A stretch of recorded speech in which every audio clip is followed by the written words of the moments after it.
ಕುಂಭಮೇಳ ನೋಡುವಂತ ತಂದೆ ಆಸೆಯನ್ನ ಈಡೇರಿಸಿದ್ದಾನೆ ಮಗ. ಉಡುಪಿಯಿಂದ ಬೈಕ್ನಲ್ಲೇ ಕುಂಭಮೇಳದವರೆಗೂ ಕೂಡ ಪ್ರಯಾಣ ನಡೆಸಿದ್ದಾರೆ ತಂದೆ ಮಗ. ತಂದೆಗೆ ಪ್ರಯಾಗ್ರಾಜ್ನಲ್ಲಿ ನಡೀತಾ ಇರುವಂತ ಕುಂಭಮೇಳ ನೋಡಲೇಬೇಕು ಅನ್ನುವಂತ ಆಸೆ ಇತ್ತು. ಹೀಗಾಗಿ ಮಗ ತನ್ನ ಬೈಕ್ನಲ್ಲೇ ತಂದೆಯನ್ನ ಕರ್ಕೊಂಡು ಹೋಗಿ ಬಂದಿದ್ದಾರೆ. 25 ವರ್ಷದ ಹಳೆಯ ಸ್ಪ್ಲೆಂಡರ್ ಬೈಕ್ನಲ್ಲಿ 3000 ಕಿಲೋಮೀಟರ್ ಪ್ರಯಾಣವನ್ನ ಬೆಳೆಸಿ ಬಂದಿರೋದು ಈ ತಂದೆ ಮಗ. ಉಡುಪಿಯ ಕಾಪುವಿನ ಯುವಕನಿಂದ ತಂದೆ ಜೊತೆ ಈ ತೀರ್ಥಯಾತ್ರೆ ಆಗಿರೋದು. ಶಿರ್ವಾ ಮೂಲದ ಪ್ರಜ್ವಲ್ ಶೆಣೈಯಿಂದ ಪ್ರಯಾಗ್ರಾಜ್ಗೆ ಪ್ರಯಾಣ ಬೆಳೆಸಲಾಗಿತ್ತು. ತಂದೆಗೆ ಬಹಳ ಆಸೆ ಇತ್ತು, ಪ್ರಯಾಗ್ರಾಜ್ಗೆ ಹೋಗ್ಬೇಕಪ್ಪ, ಕುಂಭಮೇಳವನ್ನ ಕಣ್ತುಂಬಿಕೊಳ್ಬೇಕು ಅಂತ. ಹೀಗಾಗಿ ತಂದೆ ಆಸೆಯನ್ನ ಮಗ ಬೈಕ್ ಮೂಲಕನೇ ಕರ್ಕೊಂಡು ಹೋಗಿ ಈಡೇರಿಸಿರೋದು. ತಂದೆ ರಾಜೇಂದ್ರ ಶೆಣೈ ಜೊತೆ ಕುಂಭಮೇಳಕ್ಕೆ ಹೋಗಿ ಬಂದಿದ್ದಾರೆ ಪ್ರಜ್ವಲ್. ಫೆಬ್ರವರಿ 6ನೇ ತಾರೀಕು ಮುಂಜಾನೆ 4 ಗಂಟೆಗೆ ತಂದೆ ಮಗನ ಪ್ರಯಾಣ ಆರಂಭವಾಗಿತ್ತು ಕಾಪುವಿನಿಂದ. ಫೆಬ್ರವರಿ 10ನೇ ತಾರೀಕು ತೀರ್ಥ ಸ್ನಾನ ಮಾಡಿ ಫೆಬ್ರವರಿ 13ಕ್ಕೆ ಶಿರ್ವಾಗೆ ವಾಪಸ್ಸಾಗಿದ್ದಾರೆ. ಮಗ 100 ಕಿಲೋಮೀಟರ್ ಬೈಕ್ ರೈಡ್ ಮಾಡಿದ್ರೆ ನಂತರ ತಂದೆ 100 ಕಿಲೋಮೀಟರ್ ಬೈಕ್ ರೈಡ್ ಮಾಡಿರೋದಂತೆ. ತಂದೆ ಮಗನ ಸಾಹಸಕ್ಕೆ ಸ್ಥಳೀಯರು ಮೆಚ್ಚುಗೆಯನ್ನ ವ್ಯಕ್ತಪಡಿಸಿದ್ದಾರೆ. ನೋಡಿ, ತಂದೆ ಮಗ ಸಾಹಸ ಪಟ್ರೆ ಅಥವಾ ಒಂದಾದ್ರೆ ನಾವು ಸಾಧಿಸ್ತೀವಿ ಅಂದ್ರೆ ಯಾವುದು ಕೂಡ ಅಸಾಧ್ಯವಾದದ್ದು ಇಲ್ಲ ಅನ್ನೋದಕ್ಕೆ ಈ ತಂದೆ ಮಗ ಎಕ್ಸಾಂಪಲ್ ಆಗಿದ್ದಾರೆ.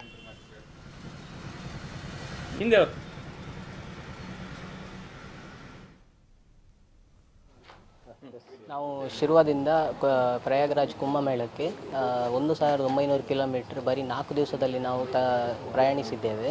ಅದೇ ನಮ್ಮ ಗಾಡಿ ಬಂದುಬಿಟ್ಟು ಹೀರೋ ಹೋಂಡಾ ಸ್ಪ್ಲೆಂಡರ್, 25 ವರ್ಷ ಗಾಡಿ, 25 ವರ್ಷ ಹಳೆಯ ಗಾಡಿ ಅದು. ಮತ್ತು ಇಲ್ಲಿಂದ ನಾವು ಬರೀ ದಿವಸಕ್ಕೆ 500 ಇಲ್ಲ 600 ಕಿಲೋಮೀಟರ್ವರೆಗೆ ಹೋಗಿ ಆ ದಿವಸ ಸಾಯಂಕಾಲ ನಾವು ಬೆಳಿಗ್ಗೆ 8ರಿಂದ 8 ಅಂದರೆ ಬೆಳಿಗ್ಗೆ 8ರಿಂದ ರಾತ್ರಿ 8ರವರೆಗೆ ಮಾತ್ರ ಗಾಡಿ ಓಡಿಸ್ತಾ ಇದ್ವಿ. ಅದೇ ನೈಟ್ ಎಲ್ಲ ಇಲ್ಲ. ಅಂದರೆ ನಮ್ಮ ಗಾಡಿ ಏನು ಅಷ್ಟೇನು ಹೆಡ್ಲೈಟ್ ಆಗಲಿ, ಅಡ್ವಾನ್ಸ್ ಏನು ಎಕ್ಸ್ಟ್ರಾ ಫಿಟ್ಟಿಂಗ್ ಲೈಟ್ ಆಗಲಿ ಏನಿಲ್ಲ. ಜಸ್ಟ್ ಒಂದು ಕಂಪ್ನಿ ಲೈಟ್ ಅಷ್ಟೇ, ಅದು ಒರಿಜಿನಲ್ ಕಂಪ್ನಿ ಲೈಟ್. ಮತ್ತು ಅದೇ ನೈಟ್ ಬಂದುಬಿಟ್ಟು ನಾವೆಲ್ಲ ಪೆಟ್ರೋಲ್ ಪಂಪಲ್ಲಿ ಸ್ಟೇ ಆಗ್ತಾಯಿದ್ವಿ. 24 ಅವರ್ಸ್ ಎಲ್ಲಿ ಪೆಟ್ರೋಲ್ ಪಂಪ್ ಇದೆಯೋ ಅಲ್ಲಿ ನಾವು ಹೋಗಿ ಸ್ಟೇ ಆಗ್ತಾಯಿದ್ವಿ. ಮಾತ್ರ ನಾವು ಲಾಸ್ಟ್ ಟೈಮ್ ಲಡಾಖಿಗೆ ಹೋಗುವಾಗ ಒಂದು ಟೆಂಟ್ ತಗೊಂಡಿದ್ವಿ.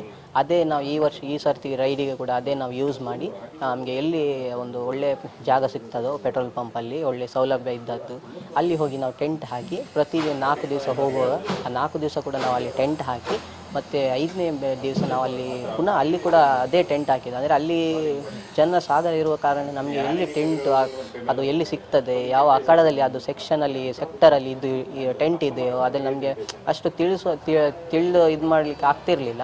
ಸೊ ನಾವು ಪಾರ್ಕಿಂಗ್ ಲಾಟಿಗೆ ಹೋಗಿ ಅಲ್ಲಿ ಕೂಡ ನಾವು ಅವರ ಹತ್ರ ರಿಕ್ವೆಸ್ಟ್ ಮಾಡಿ ಪಾರ್ಕಿಂಗ್ ಜಾಗದಲ್ಲಿ ಅಲ್ಲಿ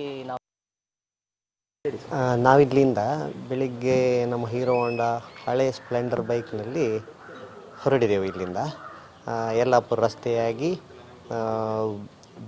ವಿಜಯಪುರ ಆಗಿ ಮಹಾರಾಷ್ಟ್ರ ಆಗಿ ಮಧ್ಯಪ್ರದೇಶ ಆಗಿ ನಾವು ಇಲ್ಲಿ ಪ್ರಯಾಗ್ರಾಜಿಗೆ ತಲುಪಿದೆವು. ಮತ್ತು ಅವು ಮಗನೊಟ್ಟಿಗೆ ಹೋಗೋದು ಹೇಳಿದ್ರೆ ಒಂದು ಭಾರಿ ಖುಷಿ ಆಯಿತು ನನಗೆ. ಯಾಕೇಳಿದರೆ ಮಗನಿಗೆ ಸೇಫಾಗಿ ಮುಟ್ಟಿಸಿ ವಾಪಸ್ ತರಬೇಕು. ಮತ್ತು ಒಂದು ಬೇರೆ ಫ್ರೆಂಡ್ಸ್ನೊಟ್ಟಿಗೆಲ್ಲ ಕಳಿಸಿದ್ರೆಲ್ಲ ಪ್ರಾಬ್ಲಮ್ಸ್ ಎಲ್ಲ ಜಾಸ್ತಿ ಆಗ್ತದೆ. ಅದಕ್ಕೆ ನಾನೇ ಡ್ರೈವಿಂಗ್ ಮಾಡಿ ಮತ್ತು ಮಗನೊಟ್ಟಿಗೆ ಇಬ್ಬರು ಡ್ರೈವಿಂಗ್ ಮಾಡಿ ನಾನು ಮತ್ತು ಒಟ್ಟಿಗೆ ಇಬ್ಬರು ಹೋದೆವು. ಅಲ್ಲಿ ಅಂದರೆ ಮಗನೊಟ್ಟಿಗೆ ಹೋಗೋದ್ರಲ್ಲಿ ನನಗೆ ಭಾರಿ ಖುಷಿ ಆಯಿತು.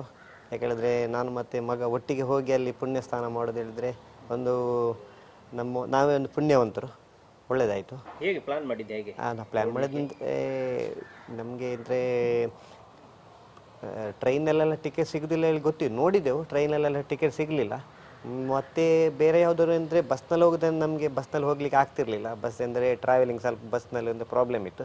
ಬೈಕ್ನಲ್ಲಿ ಹೇಳಿದ್ರೆ ನಮಗೆ ನಾವು ಆಲ್ರೆಡಿ ಹೋಗ್ತಾ ಇದ್ದೇವಲ್ಲ, ಅದರಿಂದ ನಮಗೆ ಅದೇ ಸುಲಭ ಆಯಿತು ಬೈಕಲ್ಲಿ ಹೋಗಲಿಕ್ಕೆ. ಅದರಿಂದ ಬೈಕೇ ಸೆಲೆಕ್ಟ್ ಮಾಡಿದ್ದೆವು ನಾವು. ಮತ್ತು ಬೈಕ್ ಕೂಡ ಕಂಡೀಷನ್ ಒಳ್ಳೆಯದಿತ್ತು. ಅದರಲ್ಲಿ ಆ ಬೈಕ್ನಲ್ಲೇ ನಾವು ಹೋದೆವು. ಹೆಂಗಿತ್ತು ಜನಗಳ ರೆಸ್ಪಾನ್ಸ್? ಆ ಜನಗಳೆಂದರೆ ಹೋಗುವಾಗ ಎಲ್ಲ ನೋಡ್ತಿದ್ರು ನಮಗೆ. ಈ ಪತಾಕಿಗಳೆಂದರೆ ನಮ್ಮದು ಕೇಸರಿ ಪತಾಕಿ ಕಟ್ಟಿ ಹೋಗುವಾಗ ಎಲ್ಲರೂ ನೋಡ್ತಾ ಇದ್ರು ಎಲ್ಲಿಗೆ ಹೋಗೋದು ಇವರು ಹೇಳಿ. ಮತ್ತು ಗೊತ್ತಿತ್ತು ಎಲ್ಲರೂ ನಾವು ಪ್ರಯಾಗರಾಜಿಗೆ ನಾವು ಹೋಗೋದು ಎಲ್ಲರಿಗೆ ಗೊತ್ತಿತ್ತಲ್ಲ. ಅದರಿಂದ ಎಲ್ಲ ನಿಲ್ಲಿಸಿ ಎಲ್ಲ ಮಾತನಾಡ್ತಿದ್ರು, ಎಲ್ಲಿಂದ ಬಂದದ್ದು ಎಲ್ಲ ತಮ್ಮ ಇಂಪ್ರೆಷನ್ ಎಲ್ಲ ತೋರಿಸ್ತಾ ಇದ್ರು, ಹೀಗೆ ಹೇಳಿ ವೆರಿ ಗುಡ್ ಹೇಳಿ. ನಂತರ ಕುಂದಾಪುರ